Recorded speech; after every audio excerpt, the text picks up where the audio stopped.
Creak, creak, creak. The monotonous sound of the oxygen tank being secured had become part of the pervasive, maddening silence. Captain Marcus Coles checked the pressure gauge one more time. All systems nominal. This was their last expedition, their final plunge into the cosmic vacuum, where their ship, the Argos, was a mere speck in an ocean of nothingness. Their mission? To find and recover data from the Icarus-1, a missing research vessel that had discovered an anomaly on the outskirts of the Centauri system a year ago. It had vanished without a trace, leaving behind only fragmentary signals that sounded like an unintelligible whisper. And now, here they were. They found it. The Icarus-1 wasn't floating in the void as they had expected. It lay impaled on the surface of an icy asteroid, pierced through as if by a harpoon, by a black, crystalline growth. This growth, resembling a thorny rose, pulsed with a dim blue light. A shiver ran down Marcus's spine. This crystal was alien, not just alien, but alive. "Colmes, I feel my heart in my throat," a voice said over the comms. It was Ellis, his co-pilot. "Stand down, Ellis. We're just recovering the data, nothing more," Marcus replied, though his voice sounded less confident than he would have liked. They carefully docked with the Icarus-1 using the manipulators. Inside, an eerie silence reigned. The life support systems were dead.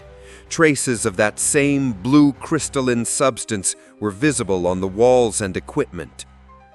"Coles, I found the log," Ellis said. Marcus's heart sank. He saw a warning about contamination flashing on the ship's computer screen. "Stop! Don't touch it!" he yelled, but it was too late.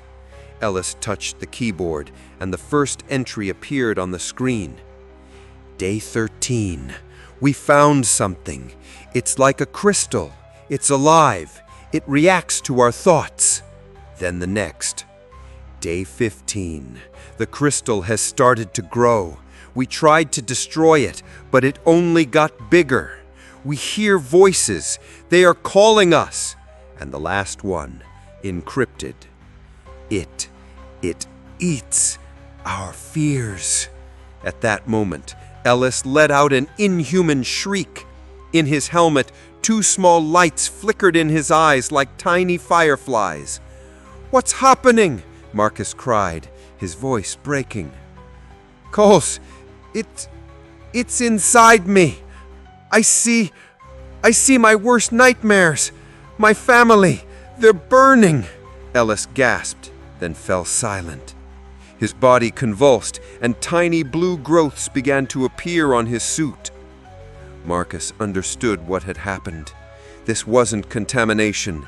It was a symbiosis that fed on fear. It slowly killed its hosts, draining their souls and leaving behind an empty husk. "Argos, prepare to undock!" Marcus panicked, trying to detach from the Icarus-1, but the ship didn't respond. "No, you can't escape," a strange, distorted voice sounded in his helmet, a voice he had already heard in his head. You're afraid you won't make it out. Afraid you'll die here, alone," the voice screamed, and Marcus felt an icy fear spread through his veins. He fought the voice, but it was too strong. "Don't listen to it. It's just trying to make you afraid," Marcus whispered to himself. But then he felt something touch his suit. A tiny blue needle pierced his armor, and he saw that the Icarus-1 was now completely covered in this crystal web, which was reaching for him. Marcus screamed, trying to push the ship away, but he couldn't move. The voice in his head screamed about his fears, and blue lights flickered all around him. The last thing he heard was a whisper. "You can't escape. You're alone." Then There was silence.